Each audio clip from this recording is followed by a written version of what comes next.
إن الحمد لله نحمده ونستعينه ونستغفره ونعوذ بالله من شرور أنفسنا ومن سيئات أعمالنا من يهده الله فلا مضل له ومن يضلله فلا هادي له وأشهد أن لا إله إلا الله وحده لا شريك له وأشهد أن محمدًا عبده ورسوله أما بعد فإن خير الحديث كتاب الله وخير الهدي هدي محمد صلى الله عليه وسلم وشر الأمور محدثاتها وكل محدثة بدعة وكل بدعة ضلالة وكل ضلالة في النار فأعوذ بالله السميع العليم من الشيطان الرجيم بسم الله الرحمن الرحيم قاف والقرآن المجيد بل عجبوا أن جاءهم منذر منهم فقال الكافرون هذا شيء عجيب أئذا متنا وكنا ترابا ذلك رجع بعيد قد علمنا ما تنقص الأرض منهم وعندنا كتاب حفيظ بل كذبوا بالحق لما جاءهم فهم في أمر مريج يا أيها الذين آمنوا اتقوا الله حق تقاته ولا تموتن إلا وأنتم مسلمون يا أيها الناس اتقوا ربكم الذي خلقكم من نفس واحدة وخلق منها زوجها وبث منهما رجالا كثيرا ونساء واتقوا الله الذي تساءلون به والأرحام إن الله كان عليكم رقيبا يا أيها الذين آمنوا اتقوا الله وقولوا قولا سديدا يصلح لكم أعمالكم ويغفر لكم ذنوبكم ومن يطع الله ورسوله فقد فاز فوزا عظیما۔ ہر طرح کی تعریف اس اللہ رب العالمین کے لیے لائق اور زیبا ہے جو سارے جہان کا اکیلا خالق ہے، مالک ہے، حاکم ہے، رازق ہے، جس کے ہاتھ میں پوری دنیا کی بادشاہت ہے اور جو اپنے عرش پر ہوتے ہوئے پوری کائنات کا نظام چلا رہا ہے۔ بعدہ اس کے تمام نبیوں اور رسولوں پر درود و سلام نازل ہوں، خصوصاً آخری نبی حضرت محمد مصطفیٰ صلی اللہ علیہ وسلم پر، جنہیں آخری نبی، آخری رسول، آخری پیغمبر بنا کر اس دنیا کے لیے بھیجا گیا، جن کے بعد اب قیامت تک کوئی نبی آنے والا نہیں ہے۔ محترم حاضرین، مساجد یہ اللہ کے گھر ہیں۔ مسجدیں اسلام کی عظمت کا نشان ہیں۔ مسجدیں مومنوں کے لیے روحانی مرکز ہیں۔ مسجدیں امن اور سلامتی کا پیغام دینے والی ہیں۔ مسجدیں ہر متقی اور پرہیزگار کا مسکن ہے۔ مسجدیں امن اور سلامتی کا گہوارہ ہیں۔ ہمارے معاشرے میں بہت سارے لوگ مسجدوں کو اہمیت نہیں دیتے۔ مسجد اللہ کا گھر ہے اور مسجد کی نسبت اللہ کی طرف کرنا یہ اس بات کی دلیل ہے کہ مسجد بہت عظمت والی جگہ ہے۔ آج کے خطبہ جمعہ میں مسجد کے برکات کیا ہیں، مسجد سے ہم کو فوائد کیا حاصل ہوتے ہیں اور مسجد سے دنیا کو پیغام کیا دیا جاتا ہے، اس سلسلے میں کتاب و سنت کی روشنی میں کچھ باتیں کرنے کی کوشش کروں گا۔ اللہ سے دعا ہے کہ اللہ رب العالمین مجھے حق بات کہنے کی توفیق عنایت فرمائے، آپ حضرات کو سننے اور سمجھنے کی، اور ہم تمام لوگوں کو حق بات قبول کرنے کی اور عمل کرنے کی توفیق عنایت فرمائے۔ مسجد کی عظمت کے لیے صرف یہ بات کافی ہے کہ یہ اللہ کا گھر ہے۔ ہم اپنے گھر کی کیسی حفاظت کرتے ہیں، اپنے گھر کو کیسا صاف و ستھرا رکھتے ہیں، اور ہم اپنے گھر کو کیسی جگہ پر بناتے ہیں، یہ ہم اور آپ اچھی طرح سمجھ سکتے ہیں۔ اللہ کے گھر کی صفائی کرنا، اللہ کے گھر کی دیکھ ریکھ کرنا، اللہ کے گھر کی حفاظت کرنا، اللہ کے گھر سے اپنے تعلقات کو مضبوط کرنا، یہ اس سے بھی زیادہ ضروری ہے۔ اللہ تبارک و تعالیٰ نے سورہ جن میں فرمایا وَأَنَّ الْمَسَاجِدَ لِلَّهِ فَلَا تَدْعُوا مَعَ اللَّهِ أَحَدًا، مسجدیں اللہ کے لیے ہیں، اللہ کے علاوہ کسی اور کو مت پکارا کرو۔ اس سے معلوم ہوا کہ مسجد یہ توحید کی عظمتوں کی نشان ہے۔ مسجد میں اللہ تبارک و تعالیٰ کی توحید کی گواہی دی جاتی، مسجد سے توحید کا پیغام سنایا جاتا ہے۔ وہ مساجد جہاں سے توحید کا پیغام نہ سنایا جائے، وہ مسجد جہاں پر اسلام کے اصولوں کو نہ بیان کیا جائے، وہ مسجد اپنا روحانی مقام کھو چکی ہے۔ اس لیے مسجدوں سے توحید کا پیغام دینا چاہیے، اور مسجدوں کو اللہ کا گھر خیال کرتے ہوئے اس کی عظمت کا اور اس کے احترام کا ہمیں خیال رکھنا چاہیے اور اس کو ملحوظ رکھنا چاہیے۔ اسی طریقے سے مسجدوں کو آباد کرنے والے، مسجدوں کو بنانے والے ایسے لوگوں کو اللہ تعالیٰ نے مومن کہا۔ انما یعمر مساجد اللہ من آمن باللہ والیوم الآخر، بے شک مسجدوں کی تعمیر وہی لوگ کرتے ہیں، یا مسجدوں کو آباد وہی لوگ کرتے ہیں جو اللہ پر ایمان رکھتے ہیں، یوم آخرت پر ایمان رکھتے ہیں۔ وَأَقَامَ الصَّلَاةَ وَآتَى الزَّكَاةَ، اور نماز قائم کرتے ہیں اور زکوٰۃ ادا کرتے ہیں۔ وَلَمْ يَخْشَ إِلَّا اللَّهَ، اور اللہ کے علاوہ کسی سے نہیں ڈرتے۔ معلوم یہ ہوا کہ مسجد کی نسبت ایمان کی طرف کی جاتی ہے۔ مسجدوں کو بنانے والے اور مسجدوں کو آباد کرنے والوں کو اللہ نے مومن کہا، اور ایسے مومن کے لیے ضروری ہے کہ نمازوں کی پابندی کریں، زکوٰۃ کا اہتمام کریں۔ مسجدیں تو بڑی عالیشان بنا لیتے ہیں لوگ، لیکن نمازوں کا اہتمام نہیں کرتے۔ مسجدیں عالیشان بنا لیتے ہیں، لیکن اس کو سجدوں سے سجایا نہیں جاتا۔ مسجد تو بنا لی شب بھر میں، ایما کی حرارت والوں نے، من اپنا پرانا پاپی تھا، برسوں میں نمازی بن نہ سکا۔ آپ کروڑوں کی مسجد بنا دیں، لیکن آپ نے اگر مسجدوں کو آباد نہیں کیا تو کوئی فائدہ نہیں۔ اس لیے ہمیں مسجدوں کو آباد کرنا چاہیے، مسجدوں میں پہنچ کر کے سجدے کرنا چاہیے۔ مسجد کا مقام بہت اونچا ہے۔ ایک پریشان حال آدمی، ایک ڈپریشن میں پہنچا ہوا آدمی مسجد میں آتا ہے، وضو کرتا ہے، 2 رکعت نماز پڑھتا ہے، سجدے میں روتا ہے، گڑ گڑاتا ہے، اس کے سارے غم دور ہو جاتے ہیں۔ پیارے نبی صلی اللہ علیہ وسلم کا طریقہ تھا، آپ کو کوئی بھی مسئلہ پیش آتا، کبھی ہنگامی صورت میں حضرت بلال سے کہتے تھے بلال لوگوں کو مسجدوں میں جمع کرو۔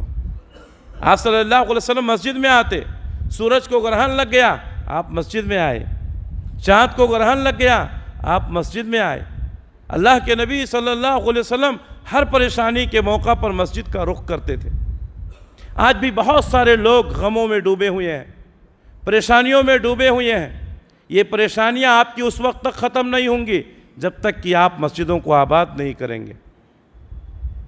مسجدوں میں آنے سے دلوں کو سکون ملتا ہے، مسجد میں آنے سے انسان کے دل کو اطمینان ملتا ہے۔ الا بذکر اللہ تطمئن القلوب، اللہ کے ذکر سے دلوں کو اطمینان حاصل ہوتا ہے۔ مسجد میں آتے ہیں، دینی ماحول ملتا ہے، قرآن و حدیث کی باتیں سنتے ہیں، اللہ کے بندوں سے ملاقات ہوتی ہے، سجدے میں جاتے ہیں، رکوع میں جاتے ہیں، انسان کا غم غلط ہو جاتا ہے۔ آج بھی جو لوگ پریشان ہیں ان کو چاہیے کہ وہ مسجدوں میں آئیں، آپ کی ساری پریشانیاں دور ہو جائیں گی، دنیا اور آخرت کی سعادتیں نصیب ہوں گی۔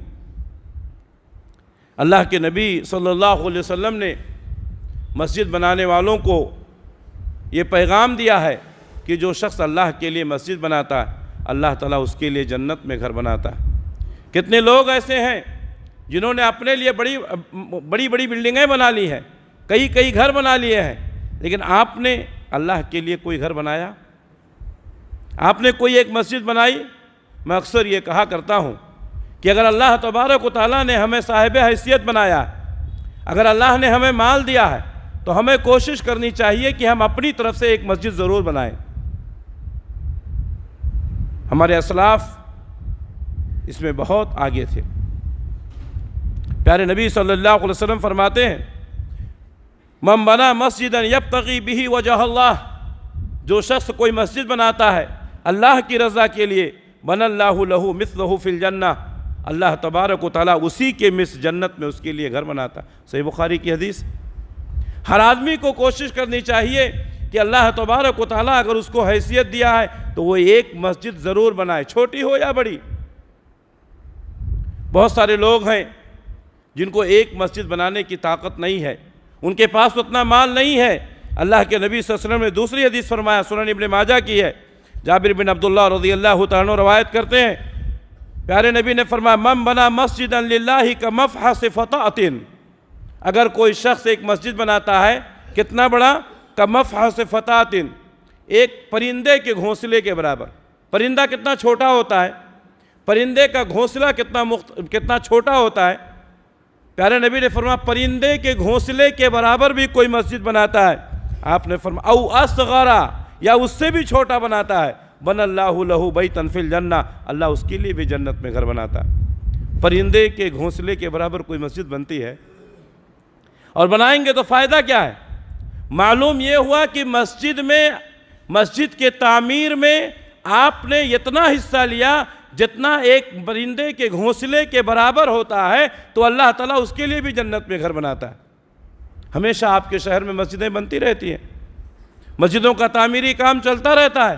ہمیں چاہیے کہ اللہ کے دیے ہوئے مال کو اللہ کے گھر کی زیارت، اللہ کے گھر کی تعمیر کے لیے ہم خرچ کرتے رہیں۔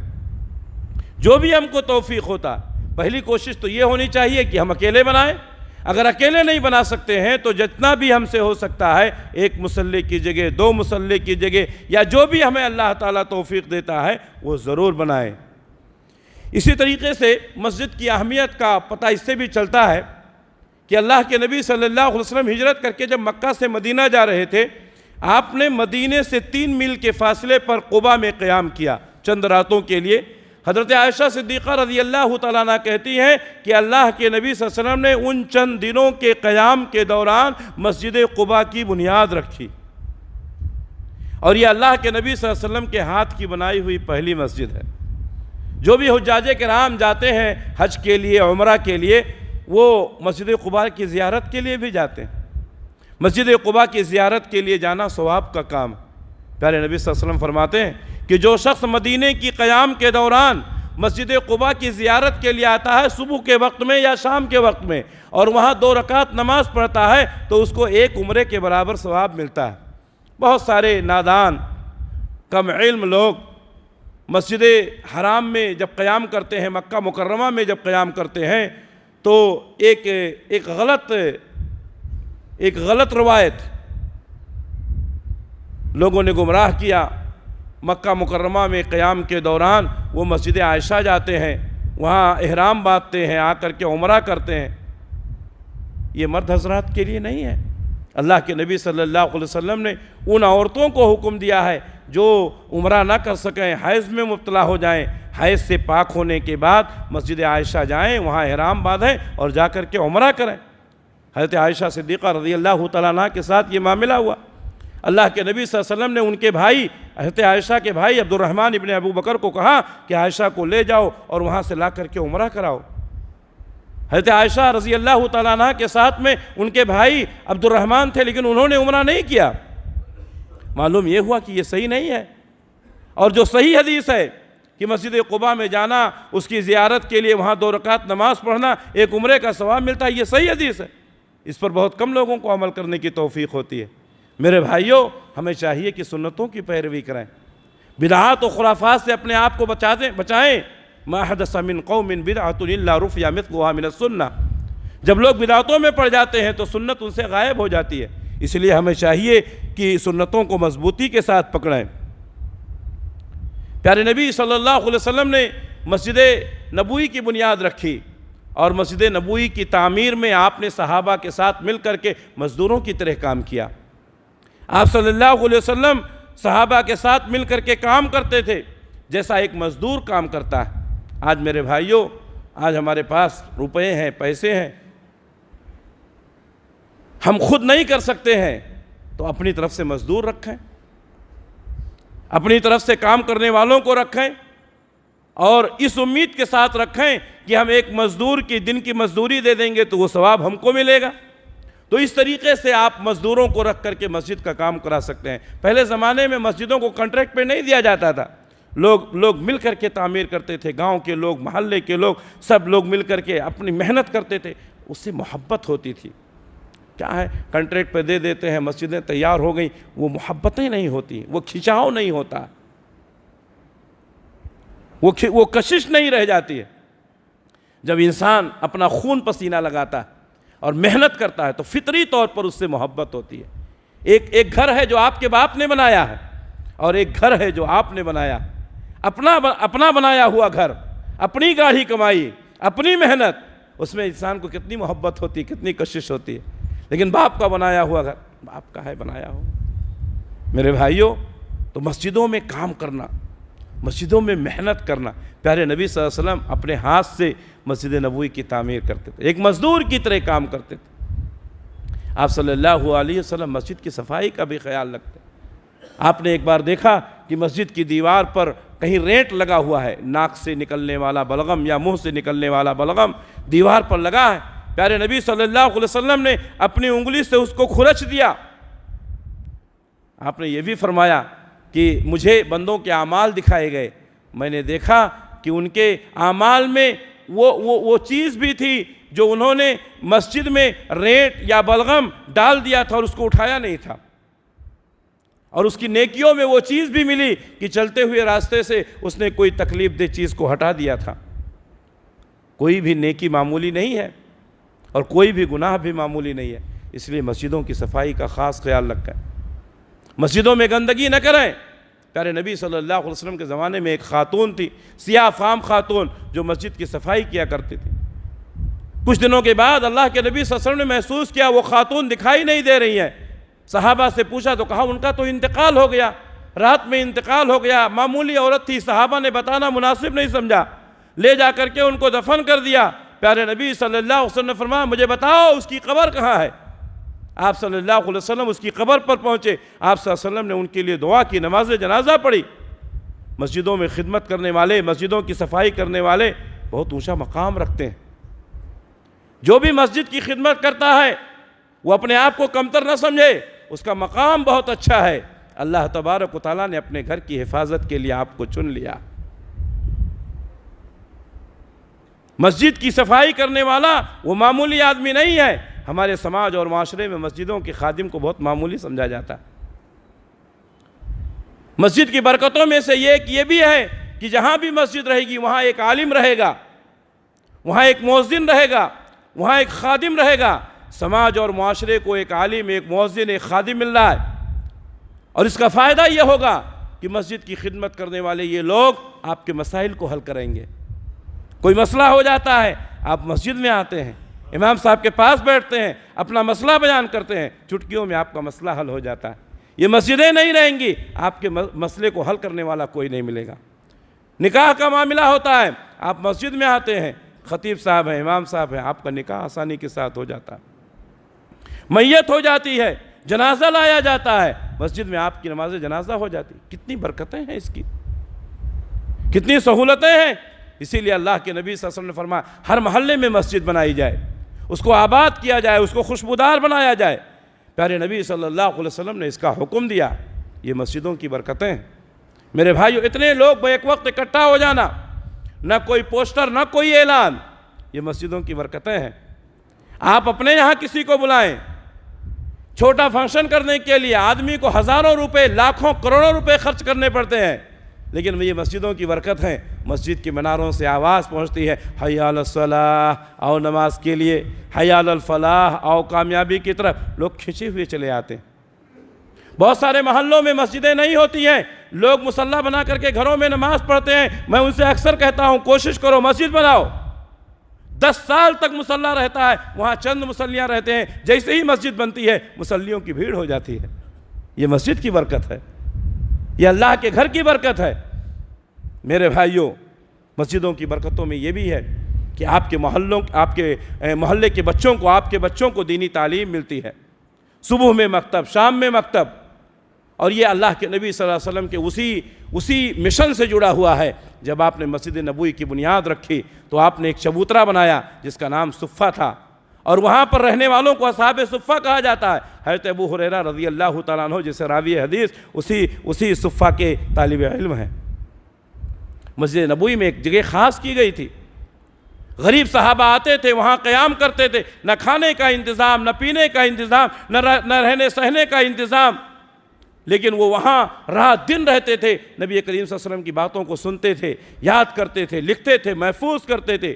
انہی اصحاب صفہ کی محنتوں سے آج پوری دنیا میں اسلام پھیلا میرے بھائیو۔ یہ اس کی برکت ہے۔ اور میں آپ کو بتاؤں، یہ جو داڑھیوں پر یہ جو چہروں پر داڑھیاں دکھائی دے رہی ہیں، یہ جو اسلامی شکل و صورت دکھائی دے رہی، یہ جو سروں پہ ٹوپیاں دکھائی دے رہی ہیں، یہ انہی مسجدوں کی برکت ہے۔ جمعہ کے دن کم سے کم جمعہ کے دن ہر مسلمان مسجد میں اکٹھا ہوتا ہے، ہر مسلمان مسجد میں آتا ہے، خطیب کا بیان سنتا ہے، اسلام کی باتیں سنتا ہے، اس کے اندر دینی شعور پیدا ہوتا ہے۔ میرے بھائیوں، یہ انہی مسجدوں کی برکتیں ہیں۔ جس طریقے سے صبح و شام چھوٹے بچوں کی تعلیم کا انتظام کیا جاتا ہے، اسی طرح ہماری مساجد میں صبح میں قرآن کا درس دیا جاتا ہے، شام میں حدیث کا درس دیا جاتا ہے۔ میرے بھائیوں، یہ قرآن کا درس، یہ حدیث کا درس پہلے زمانے میں اس کو منظم طریقے سے کیا جاتا تھا، اور بڑے بڑے ہمارے ائمہ مسجدوں میں ہی حدیث کا اور درس دیا کرتے تھے اور قرآن کی تفسیر بیان کرتے تھے۔ اس زمانے میں بڑے جامعات نہیں ہوا کرتے تھے۔ آپ علماء سے پتہ لگائیے، الحمدللہ اللہ نے ترقی دی، آج بڑے جامعات ہو گئے ہیں، مدرسے ہو گئے ہیں، الحمدللہ اس میں کوئی حرج نہیں ہے، لیکن اسلام کا جو روحانی مرکز ہے یہی مسجد ہے، یہیں سے بخاری کا درس ہوتا ہے، یہیں سے مسلم کا درس ہوتا ہے، یہیں سے پیغام دیا جاتا ہے۔ اللہ کے نبی صلی اللہ علیہ وسلم کے اس مشن کو یہی مسجدیں زندہ کیے ہوئے ہیں۔ میرے بھائیوں، انہی مسجدوں کی برکت ہے۔ یہ مسجدیں جہاں آباد ہوتی ہیں، وہ جگہ اللہ کو سب سے زیادہ محبوب ہے۔ احب البلاد الی اللہ مساجدها وابغض البلاد الی اللہ اسواقها۔ شہر میں وہ جگہ جہاں پر مسجد بنائی جائے اللہ کو بہت زیادہ محبوب ہے، اور جہاں پر بازار بنائے جائیں وہ اللہ تعالیٰ کو ناپسند ہے۔ مسجدوں کو اللہ تبارک و تعالیٰ نے محبوب کیوں قرار دیا؟ اس لیے کہ مسجدوں میں اللہ والے آتے ہیں، مسجدوں میں نیک لوگ آتے ہیں، مسجدوں میں آ کر کے قرآن مجید کی تلاوت کی جاتی ہے، یہاں لوگ توبہ کرتے ہیں، یہاں لوگ اپنے غلطیوں کی اصلاح کرتے ہیں، یہاں لوگ گناہوں پر ندامت کا اور شرمندگی کا اظہار کرتے ہیں۔ اسی لیے مسجدیں سب سے محبوب جگہ ہیں۔ بازاروں کو سب سے زیادہ ناپسندیدہ کہا گیا، کیوں؟ بازار میں شور و غل ہوتا ہے، بازار میں دھوکہ ہوتا ہے، بازار میں جھوٹ بولا جاتا ہے، بازار میں بے حیائی ہوتی ہے، بازار میں مردوں اور عورتوں کا اختلاط ہوتا ہے۔ اسی لیے اللہ کے نبی صلی اللہ علیہ وسلم کے بازار کو ناپسند کیا۔ یہ مسجدیں بڑی محبوب جگہیں ہیں۔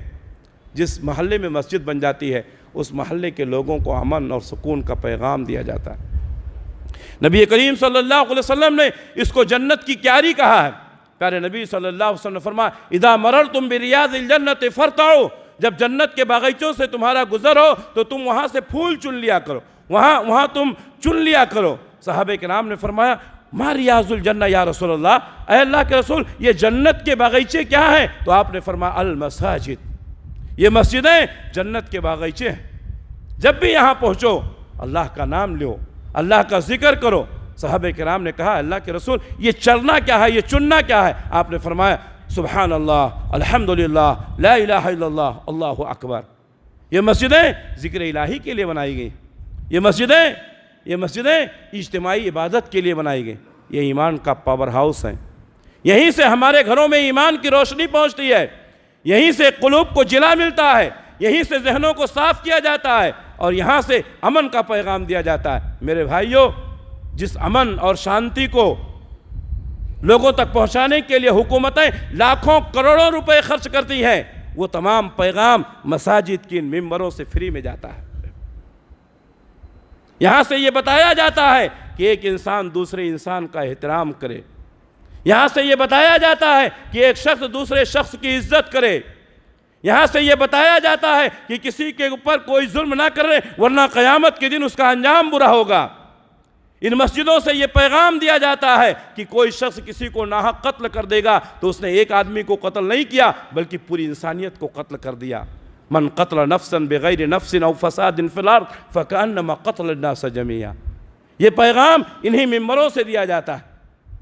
کسی شخص نے کسی کو قتل کر دیا، اس نے کسی کو قتل نہیں کیا تھا، اس نے کوئی گناہ نہیں کیا تھا، فکأنما قتل الناس جميعا، تو اس ایک شخص کا قاتل اس نے ایک کو نہیں قتل کیا بلکہ پوری انسانیت کو قتل کر دیا۔ یہ پیغام آپ کو کہاں سے دیا جاتا ہے؟ اسی ممبر سے دیا جاتا ہے۔ یہ مسلمانوں کی محنتیں ہیں، یہ علماء کرام کی محنتیں ہیں، یہ خطبہ کی محنتیں ہیں کہ آج امن کا پیغام دیا جاتا ہے۔ میرے بھائیوں، جس کے لیے انسان لاکھوں کروڑوں روپے خرچ کرتا ہے، یہ مسجدیں امن اور شانتی کا گہوارہ ہے، یہاں کسی کو تکلیف نہیں پہنچانی چاہیے۔ پیارے نبی صلی اللہ علیہ وسلم کے زمانے میں ایک شخص مسجد میں آیا، حضرت جابر بن عبداللہ رضی اللہ تعالیٰ بیان کرتے ہیں، بخاری کی حدیث ہے کہ اس کے ساتھ تیر تھے۔ تیر اس زمانے میں تیر کے ذریعے سے لوگوں پر وار، تیر، تلوار، کمان، یہی چیزیں ہوتی تھیں۔ ایک شخص مسجد میں آیا اور تیر لے کر کے آ گیا۔ اللہ کے نبی صلی اللہ علیہ وسلم نے دیکھا تو آپ نے کہا یہ تیر مسجدوں کو ان سے دور، اس کو مسجدوں سے دور رکھو۔ کیوں؟ تیر میں نوک ہوتا ہے، وہ نوک، اس نوکیلے چیز سے کوئی شخص زخمی ہو سکتا ہے۔ پیارے نبی صلی اللہ علیہ وسلم نے فرمایا کہ اگر تیر تم لائے ہی ہو تو اس کی انی کو، اس کے نوک کو تم اپنے ہاتھ سے پکڑ لو تاکہ کسی کو زخمی نہ کر دے۔ آج لوگ کہتے ہیں مسجدوں سے دہشت کا پیغام پہنچا جائے، مسجدوں سے دہشت گردی کی تعلیم دی جاتی۔ لوگوں کو بتاؤ میرے بھائیوں، ہماری کمزوریاں یہ ہیں کہ ہم نے لوگوں کو پیغام نہیں سنایا۔ اسلام کبھی دہشت گردی کی تعلیم نہیں دیتا، اسلام امن اور شانتی کا پیغام دیتا ہے۔ پیارے نبی صلی اللہ علیہ وسلم نے فرمایا وہ صحابی سے کہ اگر تم تیر لے کر کے آئے ہو تو اس کی نوک کو پکڑ لو، کہیں ایسا نہ ہو انجانے میں تمہارے نوک سے، تمہاری تیر سے کوئی دوسرا شخص زخمی ہو جائے۔ ان مسجدوں سے پیغام دیا جاتا ہے۔ انسان تو بہت، اس کا مقام بہت اونچا ہے۔ ایک کتے کو پانی پلانے کی وجہ سے اللہ تبارک و تعالیٰ ایک فاحشہ عورت کو بخش کر جنت میں داخل کر دیا۔ یہ پیغام اسی مسجد سے دیا جاتا ہے۔ مسجدوں کی برکتیں کتنی ہیں آپ سوچ نہیں سکتے ہیں۔ میرے بھائیوں، یہ مسجدیں ہیں جو آپ کو قیامت کے دن عرش الہی کا سایہ نصیب کریں گی۔ مشہور حدیث صحیح بخاری کی، مسلسل اس پر خطبہ آپ نے سنا ہے۔ اللہ تبارک و تعالیٰ قیامت کے دن محشر کے میدان میں جن لوگوں کو اپنے سائے میں جگہ دے گا، جس میں 7 قسم کے لوگ ہوں گے، جس میں سے ایک شخص کون ہوگا؟ قلبہ معلق فی المساجد، وہ شخص جس کا دل مسجد میں لگا رہتا ہے۔ ایک نماز پڑھ کے نکلتا ہے، دوسری نماز کی فکر رہتی ہے۔ جمعہ کی نماز پڑھ کے نکلتا ہے تو عصر کی فکر رہتی ہے، عصر کی نماز پڑھ کے نکلتا ہے تو مغرب کی فکر رہتی ہے۔ وہ شخص جو مسجد میں جانے کی ہمیشہ کوشش کرتا ہے، جس کا دل ہمیشہ مسجد میں لگا رہتا ہے، پیارے نبی نے فرمایا کل قیامت کے دن جب عرش کے سائے کے علاوہ کوئی سایہ نہیں ہوگا، اللہ تعالیٰ 7 قسم کے لوگوں کو اپنے عرش کے سائے میں جگہ دے گا، جس میں سے ایک وہ شخص ہوگا جس کا دل مسجد میں لگا رہتا ہے۔ میرے بھائیوں، مسجدوں کو آباد کرو۔ آپ مسجدوں کو آباد کریں گے، اللہ آپ کے گھروں کو آباد کرے گا۔ آپ مسجدوں میں سر جھکائیں گے، اللہ تعالیٰ آپ کے سر کو بلند کرے گا۔ آپ مسجدوں سے اپنے تعلقات کو مضبوط کریں گے، اللہ تبارک و تعالیٰ آپ کی روزیوں میں برکت دے گا۔ یہ مسجدوں کی برکتیں ہیں۔ پیارے نبی صلی اللہ علیہ وسلم نے فرمایا مسجد اللہ کا گھر ہے، اس لیے جو بھی مسجد میں آتا ہے وہ اللہ کا مہمان ہے۔ من غدا الی المسجد او راح اعد اللہ له نزلا فی الجنہ کلما غدا او راح۔ پیارے نبی نے فرمایا جو شخص مسجد میں آتا ہے، صبح کے وقت میں آئے یا شام کے وقت میں آئے، اعد اللہ له نزلا فی الجنہ، اللہ تعالیٰ اس کے لیے جنت میں مہمانی کا سامان تیار کرتا ہے۔ کلما غدا او راح، جب جب وہ آتا ہے، صبح میں آئے یا شام میں آئے۔ میرے بھائیوں، مسجد میں آنے والا اللہ کا، آپ سب اللہ کے مہمان ہیں۔ ہم آپ سے محبت کرتے ہیں اس لیے کہ آپ اللہ کے مہمان ہیں۔ آپ ایک دوسرے سے محبت کریں کہ سب اللہ کے مہمان ہیں۔ آدمی کوئی آپ کو تکلیف پہنچا دے، آپ کو گالی دے، آپ کو برا بھلا کہے، آپ کو اتنی تکلیف نہیں ہوگی جتنا آپ کے مہمان کو اگر کوئی تکلیف پہنچائے تو آپ کو برا لگے گا۔ حضرت لوط علیہ السلام کے مہمان جب پہنچے تھے، فرشتے انسان کی شکل میں، اور قوم کے ناہنجاروں نے ان کے ساتھ بدکاری کا ارادہ کیا، حضرت لوط علیہ السلام تڑپ اٹھے کہ آج میں کمزور ہوں، اے اللہ تو مجھے طاقت دیا ہوتا تو میں ان کی خبر لیتا۔ مہمان کی عزت یہ آپ کی عزت ہے۔ جب ہم اپنے مہمان کو تکلیف نہیں پہنچاتے ہیں تو اللہ کے مہمان کو تکلیف پہنچانا کتنا گناہ ہے۔ مسجد میں کوئی بھی شخص آتا ہے، کتنا بھی معمولی کیوں نہ ہو، اگر آپ نے اس کو تکلیف پہنچائی تو اللہ کے مہمان کو تکلیف پہنچائی۔ جو مسجدوں میں لوگ منہزوری کرتے ہیں، آنے والوں پر تانا زنی کرتے ہیں، لوگوں کو حقیر سمجھتے ہیں، وہ یہ نہ سمجھیں کہ اچھا کر رہے ہیں، آپ اللہ کے مہمان کو تکلیف پہنچا رہے ہیں، اور اللہ کے مہمان کو تکلیف پہنچانا اللہ کو تکلیف پہنچانا ہے۔ یہ مسجدیں کسی کی جاگیر نہیں ہے، یہ مسجدیں کسی کی پراپرٹی نہیں ہیں، یہ مسجدیں کسی کی خاص نہیں ہیں، یہ مسجدیں اللہ کا گھر ہیں۔ یہاں ہر کوئی آ سکتا ہے، یہاں ہر کوئی آ کر کے نماز پڑھ سکتا ہے۔ یہ مسجدوں کی برکت ہے، یہاں مساوات کی تعلیم دی جاتی ہے۔ امام اور مؤذن کے علاوہ تمام لوگوں کو اختیار ہے، وہ جہاں چاہے نماز پڑھ سکتے ہیں۔ ایک شخص نے مسجد بنائی کروڑوں روپے کی، لیکن وہ بعد میں آیا، وہ یہ سوچے کہ امام کے پیچھے اس کو جگہ مل جائے، نہیں، اگر امام کے پیچھے کی جگہ پہلے سے کوئی پر کر چکا ہے اس کو جگہ نہیں ملے گی۔ یہ مسجدوں کی برکت ہے۔ یہاں امیری اور غریبی کا امتیاز مٹایا جاتا ہے۔ یہاں نہ کوئی امیر ہے، نہ کوئی غریب ہے، نہ کوئی بادشاہ ہے، نہ کوئی فقیر ہے۔ آ گیا عین لڑائی میں اگر وقت نماز، قبلہ روحوں کے زمیں بوس ہوئی قوم حجاز۔ ایک ہی صف میں کھڑے ہو گئے محمود و ایاز، نہ کوئی بندہ رہا اور نہ کوئی بندہ نواز۔ بندہ و صاحب و محتاج و غنی ایک ہوئے، تیری سرکار میں پہنچے تو سبھی ایک ہوئے۔ اللہ کے گھر میں سب برابر ہیں، کیا امیر، کیا غریب، کیا چھوٹا، کیا بڑا، کیا بادشاہ، کیا فقیر۔ یہ مسجدوں کی برکت ہیں، یہاں سے امیری اور غریبی کا امتیاز مٹایا جاتا ہے۔ دوسرے جو معبودان باطل کے لیے جو عبادت گاہیں ہیں، وہاں یہ چیز نہیں ہے۔ وہاں بڑا اندر گیا تو چھوٹا نہیں جا سکتا ہے، بڑا آگے رہے گا، چھوٹا پیچھے رہے گا۔ لیکن میرے بھائیوں، اللہ کا شکر ادا کرو کہ اللہ تعالیٰ نے تم کو ایمان کی دولت سے مالا مال کیا ہے، اور ایمان کی برکت ہے کہ یہاں امیری اور غریبی کا امتیاز نہیں ہے۔ ایک ہی صف میں ابو بکر صدیق بھی کھڑے ہوتے تھے، ایک ہی صف میں حضرت بلال بھی کھڑے ہوتے تھے، ایک ہی صف میں عمر فاروق بھی کھڑے ہوتے تھے، اور ایک ہی صف میں سلمان فارسی اور صہیب رومی بھی کھڑے ہوتے تھے۔ یہ مسجدوں کی برکتیں ہیں میرے بھائیوں۔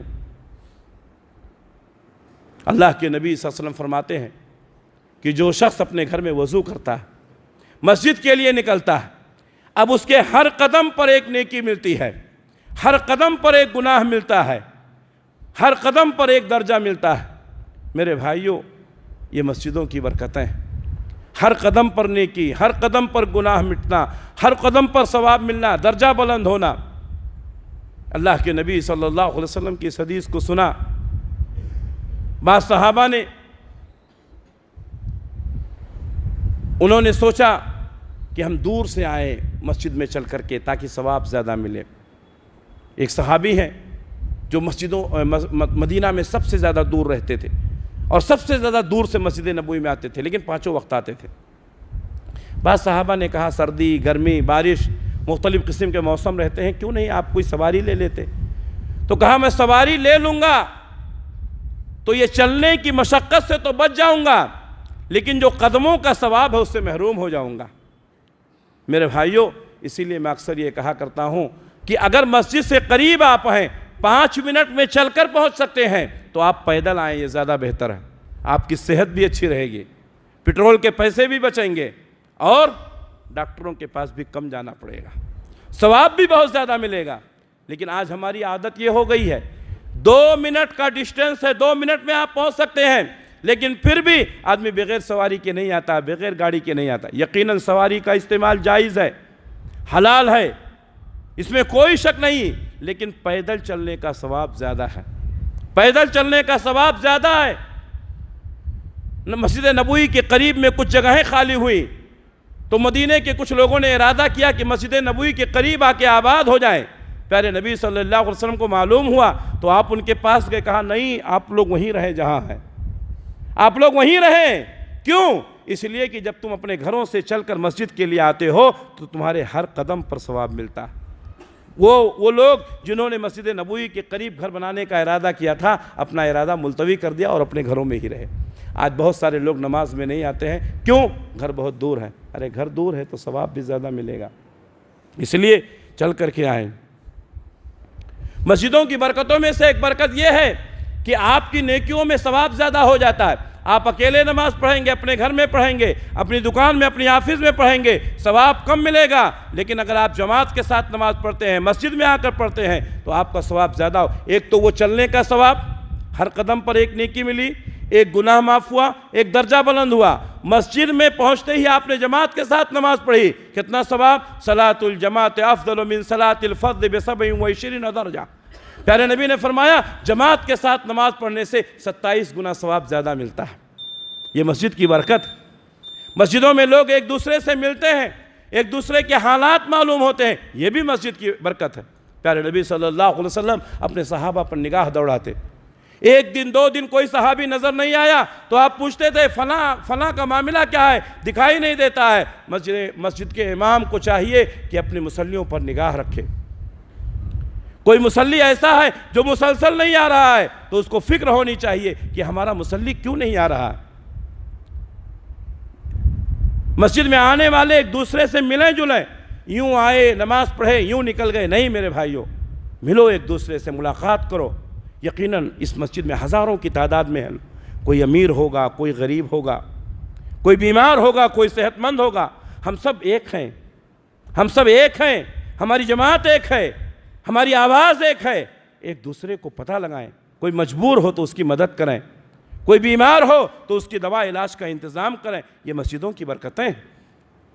مسجد جہاں قائم ہوتی ہے وہاں کے لوگوں کے لیے یہ امن کا پیغام دیتی ہے، ایک دوسرے کو قریب کرتی ہے۔ پیارے نبی صلی اللہ علیہ وسلم نے جمعہ کے متعلق فرمایا کہ جو شخص جمعہ کے دن غسل کرتا ہے، اپنی بیوی کو بھی غسل کراتا ہے، یعنی رات میں ہم بستری کیے، میاں بیوی ملے، ہم بستری کیے، غسل کیا، غسل کرنے کے بعد سویرے مسجد میں آیا، پہلے آیا، امام سے قریب ہو کر کے بیٹھا، خاموش رہا، خطبہ آسانی کے ساتھ سنا اور بالکل توجہ کے ساتھ سنا۔ میرے بھائیوں، یہ خطبہ جس کو ہم معمولی سمجھتے ہیں، بعض لوگوں کو دیکھا گیا آخر میں آتے ہیں، آئے نماز پڑھے چلے گئے، جمعہ کے ثواب سے وہ محروم رہتے ہیں۔ جمعہ کے دن پہلے آنے کی کوشش کرو۔